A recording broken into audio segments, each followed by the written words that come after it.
you want it. Who you may not see here, but she's there, and many of these Sundays, so she's gonna take over. Everybody. Good morning. Good morning. This book is quite a wild ride. If you've read the first chapter, I think, some of you may be shocked. Others who've been in the class forever have heard these ideas before, but I want to discuss them. I'm not going to lecture in the way that Mary Beth did, No, which I love. no, And it's I- and okay. it was the It's okay. perfect Whoops. intro Sorry about this. to the book. But let's start with prayer. Dear Heavenly Father, Creator of the universe, we ask for your help and guidance as we struggle to know the man we call Jesus. We know he came from you to teach us how we should live and how we should treat our fellow humans. Give us the courage and the strength to do what he taught.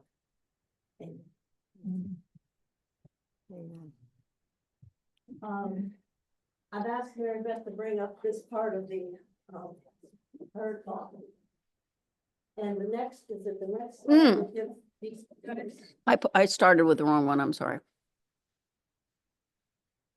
There you go. Because I've always wanted to know as much as I possibly can about Jesus, who probably is the most important person in history.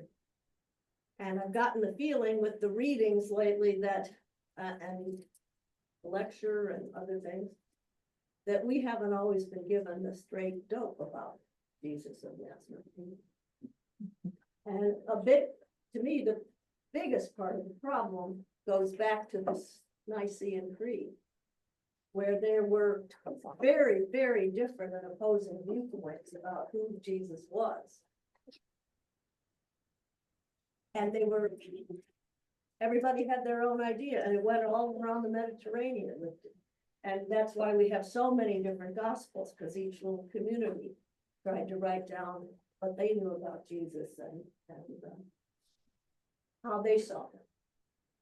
But the biggest split was this 325 AD Council of Nicaea, where Emperor Constantine, before he was a Christian, but he saw all these Christians in his kingdom, and he wanted to set up what is true belief and what is not.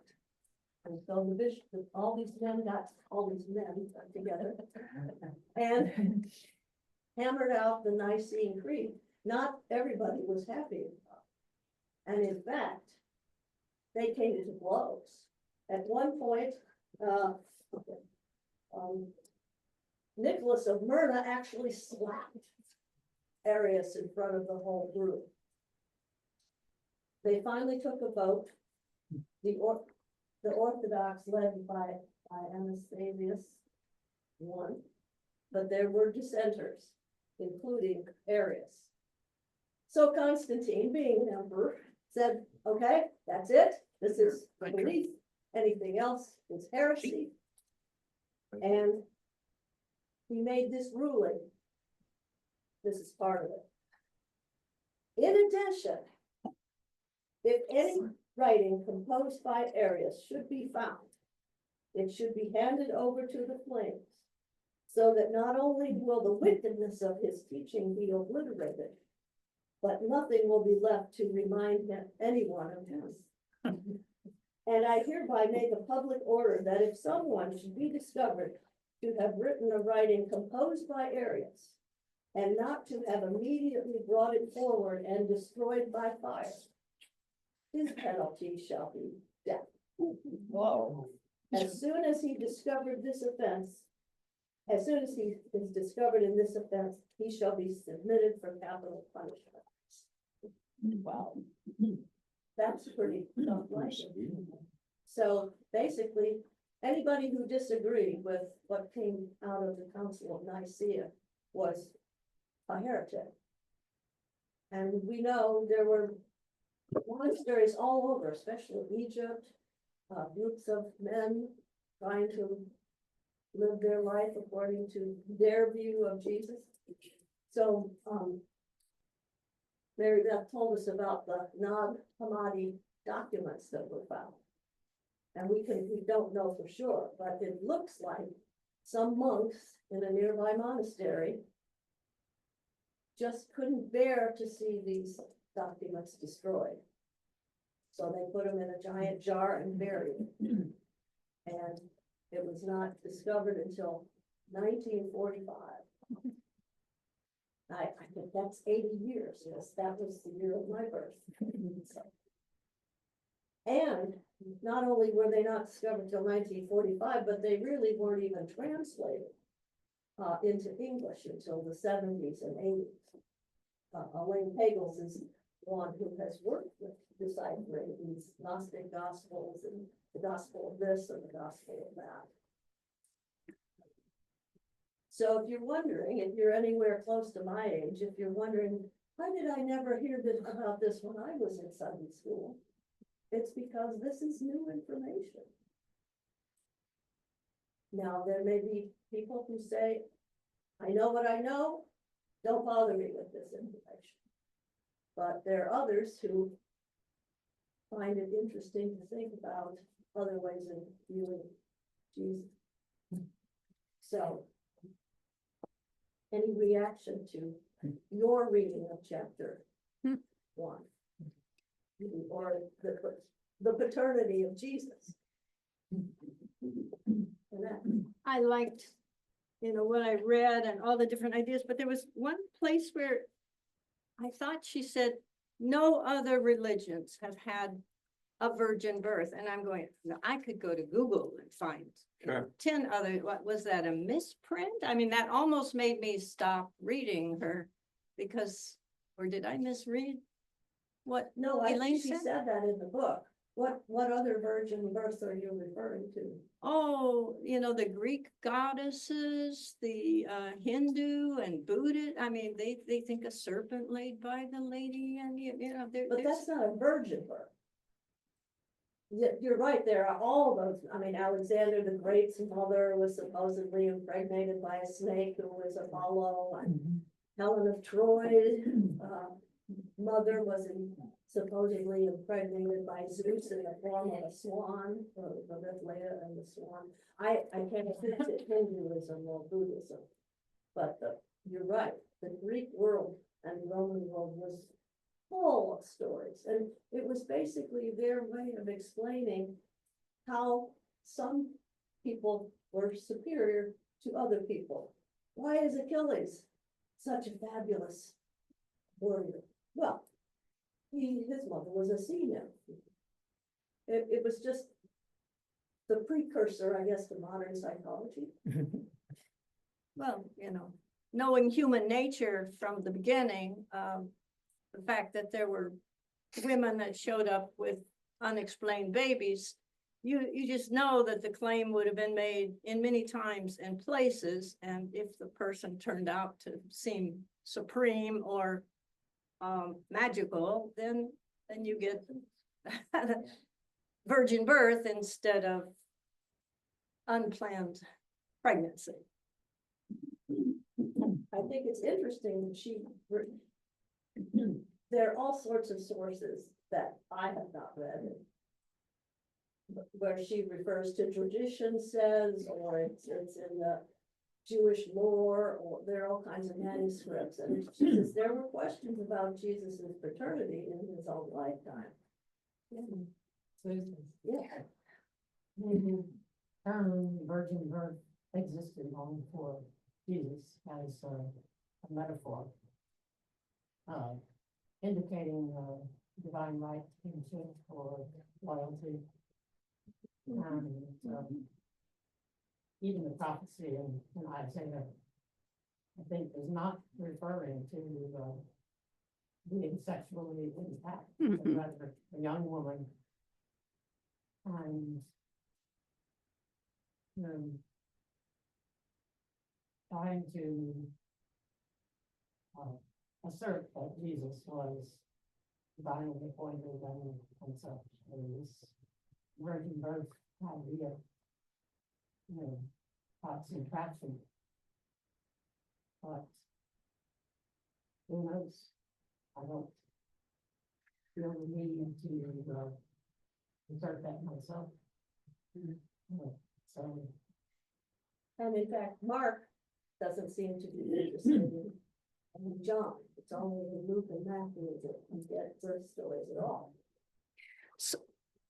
So I want to suggest that the people to whom Matthew and Luke were writing, the end of the first century, people, followers of Jesus, the end of the first century, would all have been well aware about what had been written repeatedly about Jesus, Jesus' mother having been raped by a Roman soldier.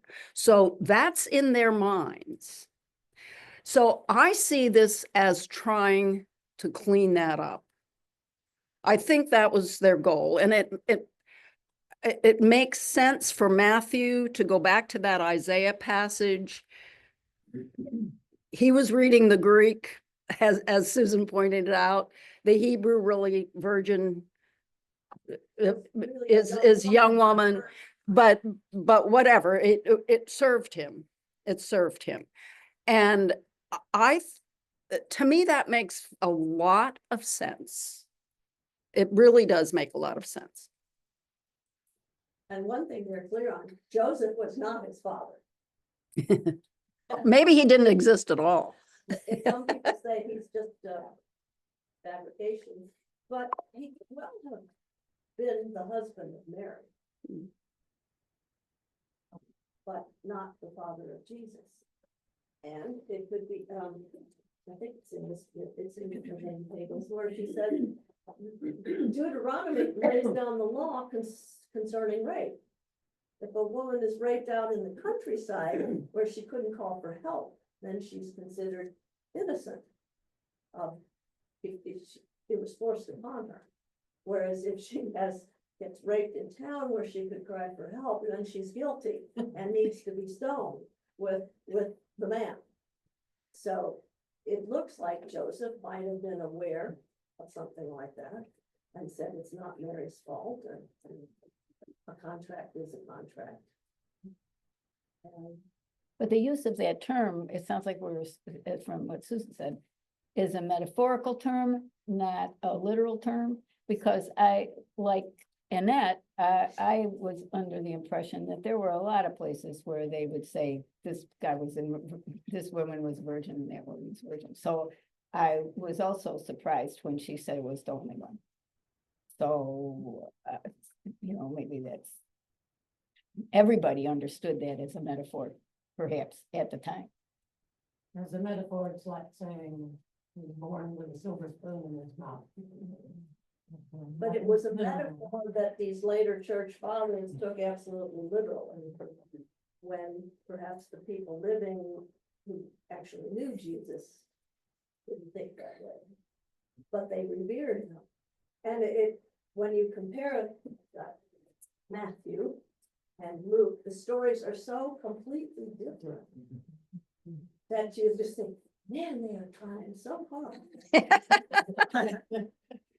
And there are two lineages of Joseph, who wasn't even his father anyway, but they come up with two different lineages. One goes all the way back to Adam to prove who he was, and the other back to Abraham. And so they're peddling it really hard. And poor Luke has to get Mary and Joseph from Nazareth to Bethlehem in order to fulfill the prophecy that the Messiah will be born in Bethlehem. So, but I think that these gospels were not written to be gospel truth. Were not written to be historical documents. They were written metaphorically. And so, of course, Matthew goes back to Abraham because he was writing to a largely Jewish audience. And so tracing back to Abraham, the father of Judaism, made sense. Whereas for Luke, who was writing to largely a non-Jewish audience, going back to Adam, the first man for everybody, made sense. And that's symbolic too. And I think also, I loved her talking about those of us that were at the women's retreat, the last women's retreat, we did, it was on the women in that lineage. Every single one of which was sexually promiscuous in some way. To me, it fits beautifully. It does. As if he's softening up the audience for Yeah. any questions about Mary. It's like, look how our race flourished with these women of questionable background. And so, and here we have Jesus. People have criticized him, but that doesn't mean he's not the great person he is. And Pagels does say these gospels were not written as biography, they were written as propaganda to carry the message. And even though we learn things about Jesus, we never doubt his message. And that brings up the subject of this is the classic Greek Orthodox view of Jesus. It's a beautiful mosaic from Hagia Sophia in Constantinople. It was made shortly after the Council of Nicaea. But this is Jesus, the Pantocrator, the ruler and power of the universe. Susan, Susan, could you please speak up a little bit more for those of us that are on Zoom? The volume? Somehow, thank you. Trouble hearing me too? The audience? No. And they can't hear the That's audience Michael. either when we talk, so you really gotta speak up. Been on Right, plenty of time myself and found it I frustrating. don't see the light on. thanks. Is that any better? Hello, Speak. Becky, you're on mute. I'll try. I can hear Mary Beth really clearly. It's just Susan's a little further away, I think, from the microphone. So this is the mic. So I could put it nearer you, maybe. He's gonna come over here to speak right there. Go, where she gets the picture. Thank you. Hello, can you hear me now? I can hear you now. Thanks, Susan. What light are you looking? It's the light on the cool pro on, so. There was a big blue light on. Okay, I couldn't see it. Yeah, it is. It is. I'm gonna see if I can angle this a little bit so that they can also see you. Sorry, I didn't mean to interrupt. I just want to hear. I can't make that work. Any other comments? I found it also interesting, Hegel's notes how the visit to his hometown changes. Mark, our earliest gospel, has the townspeople looking at Jesus and saying, is not this the carpenter? Wait a minute, the whole picture is gone. Okay, I'm trying to think. Something happened. Where's it? Oh, yes, this came out. Okay, Technology. technology. While we're waiting, I will just state that when I was looking for a mission board that might send me overseas, sometimes what cut me out right away was their first question: do you believe that Mary was a virgin? Was this a Catholic one? Oh, SIL, WEC, an alphabet soup of mission boards that are, not Conservative? Presbyterian. And often, The that was the first question, and I got knocked off right away. That was one of the 5 fundamentals of the faith. So when we talk about fundamentalism, there were 5 points. Really? Yeah, and that was the first one. Is it How's- another, How is it sad. one bodily resurrection? Yeah, Things that threaten some people's faith. of course, those date back to the 1920s. Well, that brings up the question. Does it matter who his father was? The message is what we care about. We should care about, right? Does the purity of his mother matter? And, you know, is it our business? I thought of that, and I think, who am I to tell the creator of the universe how to create his message? The importance is that we have the message. There's a brand new book, just came out the last day of September. And it is by a man named James Tabor, who wrote The Jesus Dynasty some years ago. And now he's come out with a new book that's called The Search for the Lost Mary.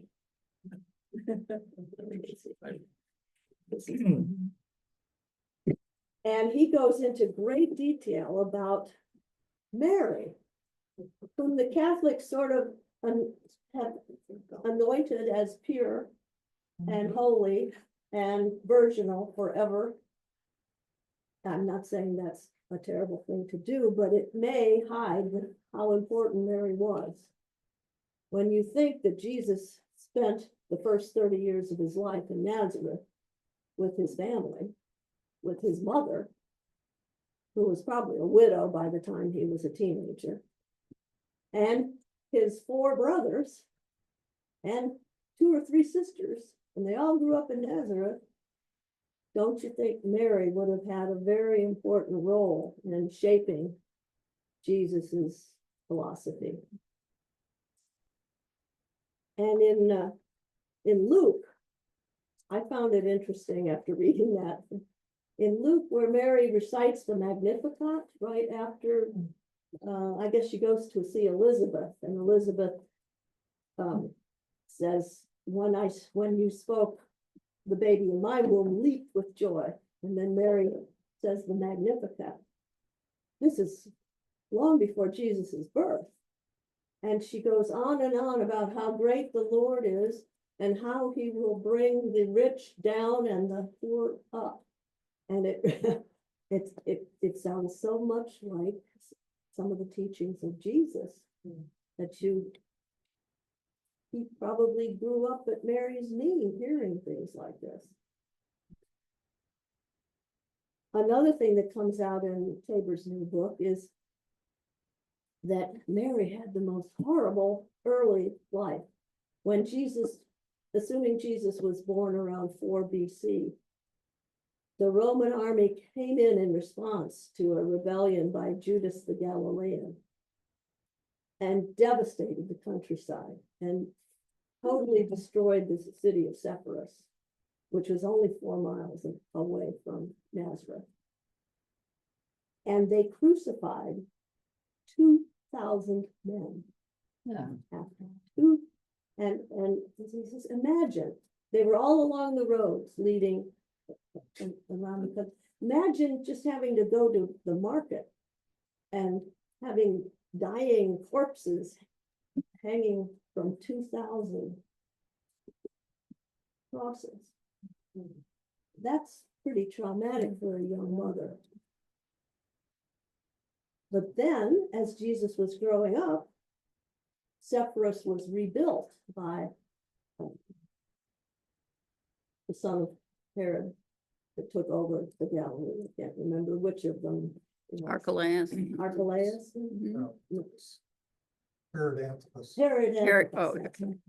oh, So suddenly, going from ashes to the building of a magnificent city, people like Jesus, who was called a tecton, a builder, would have found work And suddenly, over the childhood time of Jesus, he rose from the ashes and became a prosperous, multicultural place, which no doubt would have influenced Jesus. We know he accepted all kinds of people as long as they had the right thing in their heart. He even accepted a Roman centurion. He praised him for having more faith. So it's just an amazing story. And I really, if you're interested, I really recommend, this is a good book, but the new one, The Jesus Dynasty, and then this new book, The Lost Mary. It really strikes me that after the Council of Nicaea, creating the Virgin Mary was not only a way of purifying her, but it was also a way of putting women on the shelf, period. Mhm. And also, On the shelf, not the pedestal. Exactly. On the, setting them aside, Yeah. because but there's yes. clear evidence, certainly in Jesus, women were among his disciples, probably. I mean, if truth be told, a lot of people think Mary Magdalene was his disciple, but, and there is a Gospel of Mary Magdalene, but and then in the very early followers of Jesus, the earliest followers of Jesus, there's clear evidence that women and men were equal in those communities. And that really was changed. There was an effort to change that. and it worked. Oh, yeah. Yeah. And being a Christian very early on was a criminal act. Punishable by death, Right. just for being a Christian. And there's stories of martyrs, it's a woman, Perpetua, I think her name was, and she became a Christian, and so they found out she was going to be put to death, and her father came several times to the prison and begged her to renounce her faith, and she refused and went to her death. Becky. I think, one of the things that I guess I think Mary is not given enough credit for is being willing to be the mother of a son that she, number one, had to support, because everybody probably thought he was kind of weird growing up. And you can't, she's there to encourage him and to be supportive of him, even though she knew what he was doing was going to lead to his death. And that is a really, to me, that's huge. I can't imagine knowing that my child is going to die for what they're saying, and still being there and giving them support and love and encouragement. I'm sure. I just, I think we miss that part sometimes.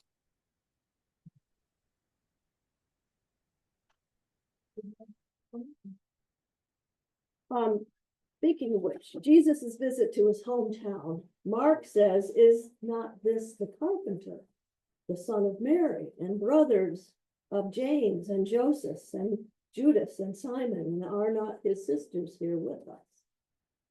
And a lot of people don't even know that Jesus had siblings. So would have been subsequent children of Mary and Joseph, perhaps. Perhaps. I Yeah. I have a comment. I'm kind of looking at the whole historical big picture. As time has gone on, the faith has changed its ideas here and there based upon this and that it is discovered. Who's to say that in 2050 or 2090, some other stuff will come up out of the ground or out of jars someplace that will take it in a slightly different direction? I mean, I think you're absolutely right. The fundamental thing is what the philosophy of Jesus was, not exactly who did this and who did that, and when did this happen, and when did that happen, because people will argue about that forever. And scholars will disagree and point to references and everything. And that's all well and good, and I'm happy that they're happy to do that. But for me, it's more important the philosophy of Jesus and what Jesus tried to teach people, rather than who was his mother, was she a virgin, who was his father, how many sisters did he have? Well, to me, that is an aside, and I think you said that earlier. So who's to say what's gonna happen in the next 50 years or 100 years in terms of discovery about Jesus and who he was and what he did, and et cetera? I think that's, that's for the future to see. But the message lives on. I think that's right, And I think Donald, I hate to quote him, but I think Donald Rumsfeld said it best. He said, we know enough to know the things we don't know.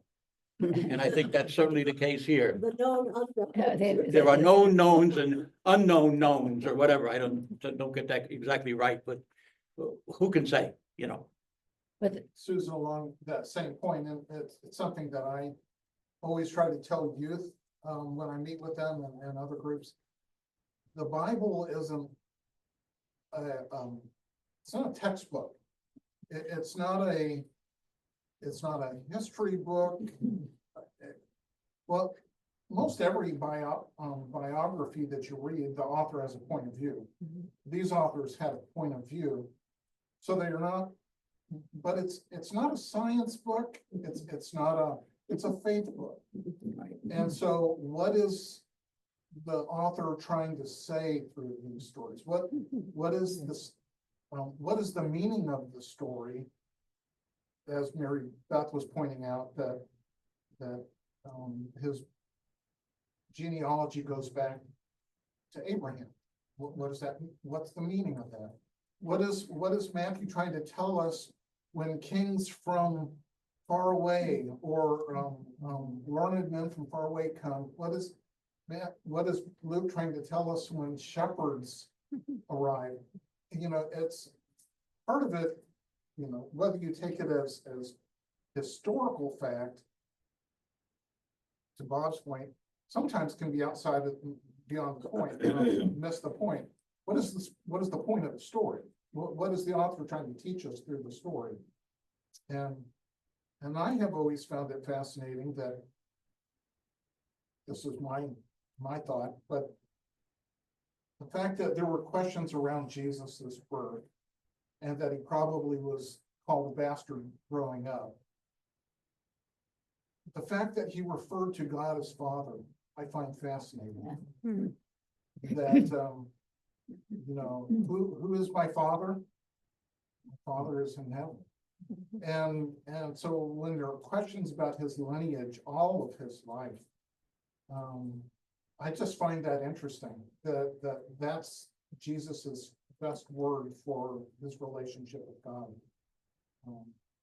And almost as a unique thing to him. Well, all of it's very nice for us to talk about all of this, but I want you to read what Constantine said after the Council of Nicaea. Okay, I'm gonna kill you if you don't believe this. And so what happens when we get when it turned into a power thing? Human beings took that message and turned it into a way to control people and make powerful out of it. What I think our obligation is to understand that, to look at what's in the things that were said in the Bible, and why did they come out the way they do, so that we have a structure that people will tell you you're not worth it because you're not this kind of person, so we can throw you out.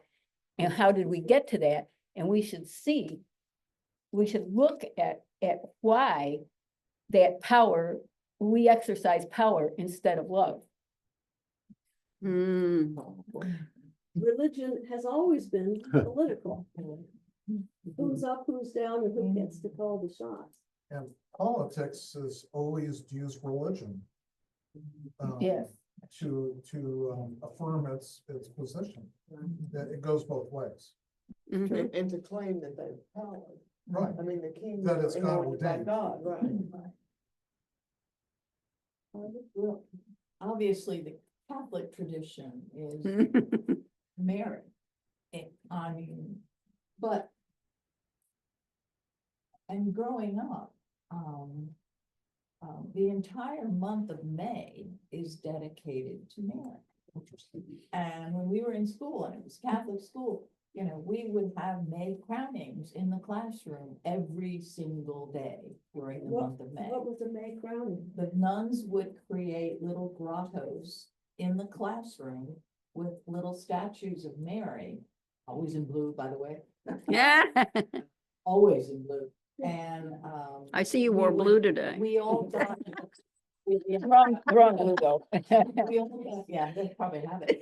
We all got a sign, to make these little floral crowns. And you would sing the song about Mary, Mary, I can't remember what it was now, but you would make crownings and you'd say the rosary every single day in the month of May. And of course, they even codified the rosary. There are 6 mysteries of the rosary that you're supposed to pray for each decade of the rosary. What's a mystery of the Mystery of rosary? the joyous mysteries, there's the glorious mysteries there, and it's all canon, you know, it's all the stories. Right. You know, the redemptions and whatnot, and most recently, I can't remember which one of the recent popes added another one, there's another one, so I think there's 6 of them now, but yeah, it was, the prayer was all codified. And I think that's what troubles me the most is it started with the Council of Nicaea in terms of the codification. And if you think about it, they specifically chose the 4 gospels to include. And the others were excluded. Sure. And that's a message in and of itself. And, you know, I think Mary survives, especially perhaps in the Catholic tradition, that's kind of the softer side, if you would. But Mary is not prominent on the altars. She's over there on the side. If you go into any Catholic church, Mary is there, and some of the larger cathedrals and whatnot, she'll have her own little altar space, grotto with candles and whatnot, but predominantly in a traditional Catholic church in a community, she is off on the left side. I mean, their statues are there and whatnot. And at Blessed Trinity, they just added one. Joseph's on the other side. Joseph got added.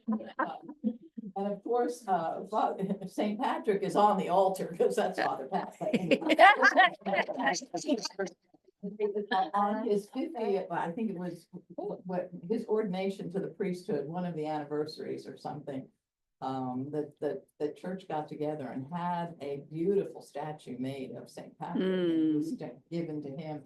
And of course, he's not gonna put it, you know, in the rectory or anything, but it's on the altar. Yeah. On the altar. On that the seems altar, almost yeah, it's like on the altar by the choir, and I'm going, okay.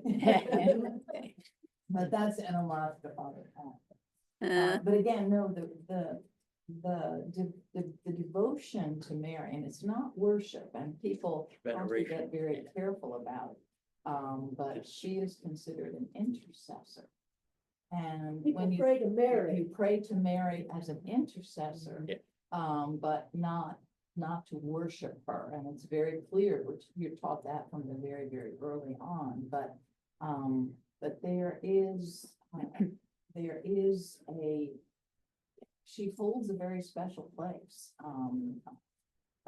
in the church tradition, but I think it goes back to some of the things that Elaine talks about in terms of, and you referenced in terms of what was her influence on Jesus, especially perhaps she raised him as a single mother for probably most of his life. And a whole bunch of 6 A whole bunch kids. of other kids, yeah, exactly. But what I took away, in terms of the messages, especially in Luke and Matthew, was they created this idea of the heritage of Jesus and Mary's position in terms of the virgin birth, etc., to dispel the distractions so that people could focus on the message. You know, it became a distraction as to his credibility. Now, of course, you know, virgin birth stretches credibility entirely, but, you know, but there were myths and there were historical myths that people could relate to that may have been a justification for all of that, but the patriarchy was still alive and well, so that, and still is, so that's why all of this got codified and, you know, it got shelved, to use the word, yeah. In Jesus's day, a Jewish man did not speak to a woman in the street. I mean, it was extremely patriarchal, and all this obsession with virginity and bloodlines. Another aspect of Mary, though, that's really seems to be downplayed, I didn't hear much about it growing up, was that after Jesus' crucifixion, his brother James took over the church and was head of the church in Jerusalem for 30 years. And then he was killed, he was stoned. I think so. Mhm. He was stoned. So his brother Simon took over the church and he was crucified. So Mary Hmm. produced 3 sons, all killed because of this belief of who God was and how we should treat each other. And in addition to the terrible goings on in Sepphoris, to think that all her life, and she lived apparently to be quite old, she had to talk about a woman of sorrow, 3 sons dying horrible deaths. Tabor also points out that the names of her sons, not Jesus, his name was Joshua in Hebrew, but Simon and Joseph, Judas and Simon and Joseph are all rebels. So when you think about naming your sons, why would you name them after famous martyrs to the Jewish cause? But those are also names of tribes of Israel. Mhm. They are, but then there are other names to choose from. She could have chosen Judah or Benjamin. Benjamin, but I think Tabor's book is basically thinks that Mary had a really big part in the whole philosophy. Mary was a rebel. Yeah. Going back to this virginity of Mary thing, where did that come from? And there's something scholars refer to this view. It was a Greek philosophy that the material world, an emerging view of the time, that human sexuality was degraded and unholy at worst, and a necessary evil to somehow be struggled against at best. The material world, and thus anything to do with the body, was seen as lower and of less value than the heavenly spiritual world. Is he saying that was a new view? No, Because it permeated the Greek and Roman world Oh. before Jesus' time. and even the Jewish, there's a lot in the Old Testament. Yes, but one Other thing- than, I mean, you gotta have a big family, but from what I know, the Jews did not think that sex was degrading. And from what I've heard, Jews to this day are encouraged, like on high holy days, to have sex with your spouse. It's a recreation of the universe. They are not anti-sex. And Judaism's matrilineal. Yes, women are really important. So in order to be Jewish, your mom has to be Jewish. Right. Mhm. And he says, generally, this outlook, which he calls ascetic dualism, body, spirit, did not find a comfortable home within Judaism because of the emphasis in the Bible upon the goodness of God's material creation.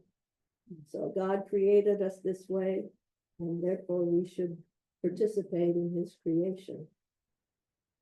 So I think the emphasis on her purity was not a Jewish thing as much as a later. Sort of the Greco-Roman world entered Christianity. Yeah. Mhm. And they became enmeshed. So much of our thinking today is the same way. I mean, I think the Jewish faith was a very earthy faith. God created this and it's all good. But even today, most of us think, well, when we die, my body, I'm freed from this mortal coil and my spirit will be free and will go to a spiritual realm. And so we have this idea of the spirit is of a higher order than the body is, which again is not a Hebrew faith. It's not a Hebrew belief. Most Jews didn't believe in the afterlife for many eons. Right? And in fact, if you read the Apostles' Creed, I believe in the resurrection of the body. Yeah. You know, again, this idea that we will be uncorporeal spirits floating around was not original to Christianity, but it was Greek thought that became a dominant thought. Mhm. It's fascinating, endlessly fascinating. Mhm. I think we've exhausted chapter 1, maybe. But again, I do recommend studying more about Mary. Can we go back to the rape? Okay. I mean, I was thinking about the idea that Jesus was the child of a rape and what that could mean. I mean, we don't know that that was true for sure, of course, but and to me, it makes Jesus all the more, I don't know. Sensitive. Yeah, all the more. Being picked on. for being Well, that, illegitimate. but yeah, I mean, one of us, all the more as a person who really dealt with so much stuff of bad stuff of this world. And yeah. Mhm.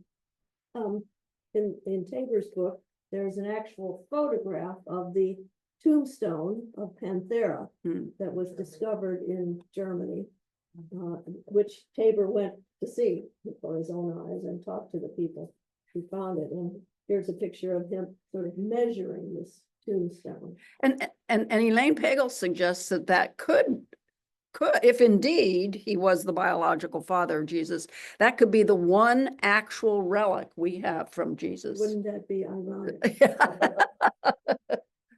Because his dates are right to be a Yeah. contemporary with Mary. And he had been in that area, Sidon, and he'd been an archer in the army and then got shipped to Germany. Mm. It's like, oh, that couldn't possibly be true, could it? I mean, we'll never know. Yes, Any of this is irrelevant, but two things about James, if I understand it right, and I'm not sure. I the do. brother, My understanding from wherever is he initially didn't believe Jesus was the Son of God, and then he became convinced that he was, which is pretty darn good evidence. And the other thing, if I understand it right, Martin Luther wanted to throw James's book out of the Bible because it said you could go to heaven if you did really, really good things and live a good life. Didn't say you had to believe in Jesus, which opens the door to all the other religions. Makes me feel pretty good. Anybody want to comment on either of those? And did I even get that right? it sounds right to me. And one thing that, yeah, I've always heard about James is that works were the most important thing.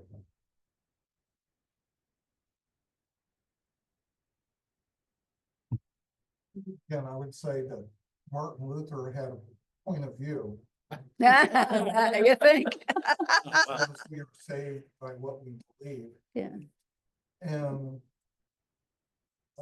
and we read the Bible through those eyes today. A lot of stories though in the Bible that, not to discount that what we believe, but just as important is what we do. And I think James is a good counterbalance to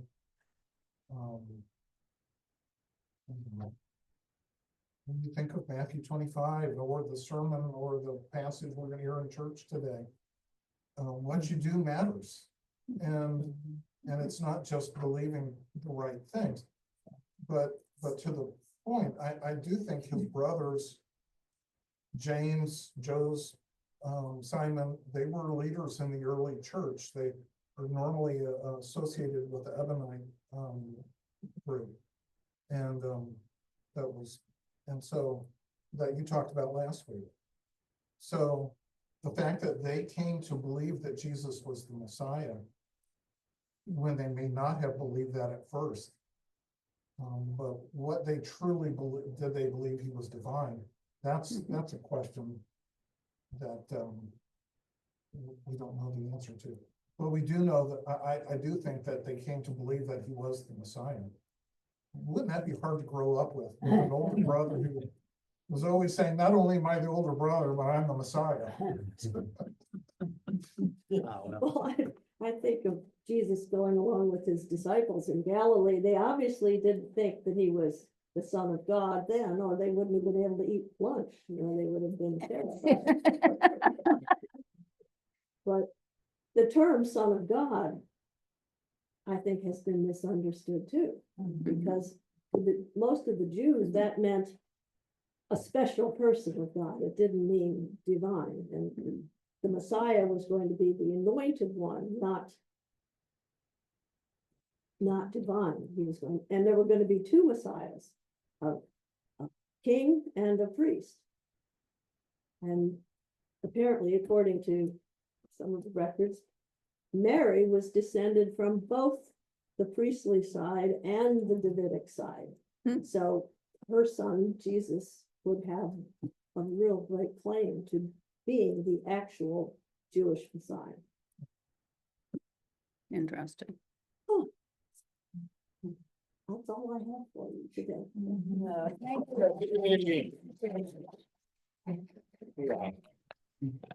Can I make a quick announcement? Sure.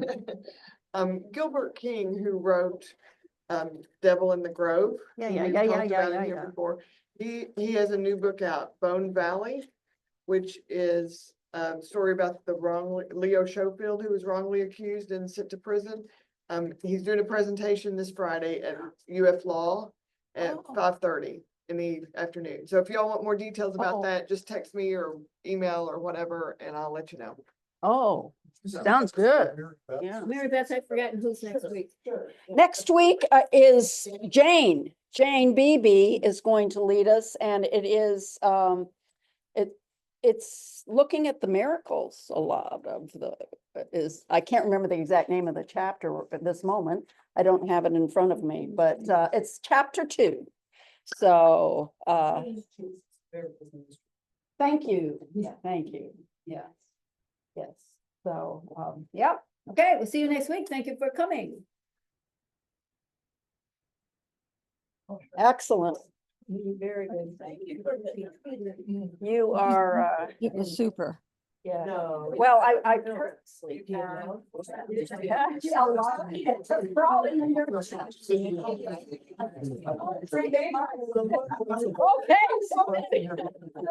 I couldn't have done it. I couldn't have got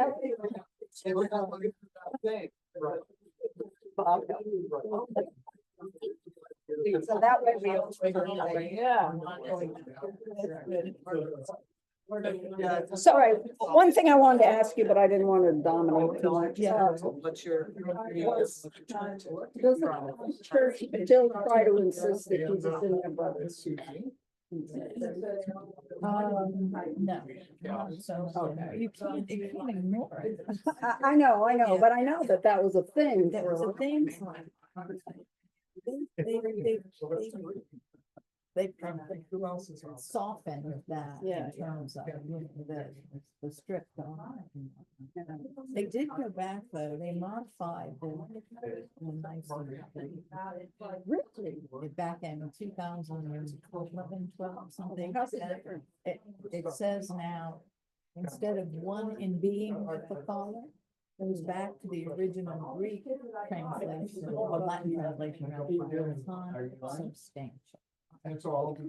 Well, see, that's the one. Put my presentation on PowerPoint and I have, but next week I'll bring it just to figure out if the font is right, you know, I've made it really big, I'm not sure what the size font to okay. use. All right. So I'll bring the thumb drive after, so after the class, maybe we can just do a quick check.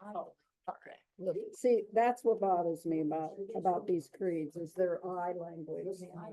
I mean, I want to know, do I have to have one of these probably to use with that? so maybe not, because this is a map, and I think that has the, see, an Apple doesn't have the, no, what do you call it? USB? USB ports. Oh, yeah, well, that should. Yeah. So that's why I have these. Okay, so, all right. So I got it. Somewhat, but- After church, I'll have to give a sheet about using that computer. Yeah, so I might join you to get together with her, because I would love to be a part of that little conclave. And maybe you and I can just use that time also to talk about finances or whatever. And then I'll get back with that. Because, I mean, he's out, you can't, You did know, I don't remember. there either has, somebody has to know what money is coming out. So there's gotta be some kind of Right, purchase order thing. right. So, and speaking of which, I have a purchase order for you this evening. How can I sign it when you're out of, when you're? It's fire Underwater? Yeah, I talked about it before I filled it out. yeah, you talk to the finance committee before. Okay. I mean, if there's not, well, the only thing we need to know from Bob is that, is he got the reimbursement for the things that he's going to get? He said they've collected a bunch of checks, they just haven't. Okay, well, I don't feel comfortable signing a purchase order until we got the budget under control. And I don't know, because it was no purchase order, maybe it was a purchase order, you said what you said, it's purchase order, and I just signed it. It says, one of the things is $54.10 for other. So it's not curriculum, it's not Well, library. no, so clearly these books. Well, yes, but I don't know, what's this $54? It's other. It could be, so Margaret, I had a conversation with Margaret, because she's the thing. Some of the stuff, remember we did the buckets and stuff? Yeah. Now, she paid for most of it, but there were a few things that she charged big house. Okay, so without having purchase order, now you saw that, so that's before me. But from now on, I don't want any money coming out of there that I don't have to, that I signed. Oh, yeah, the book is. Because I don't, how can you keep track of what we're doing? Right, I agree, and so she was in charge this past year, so I was I was separated from it.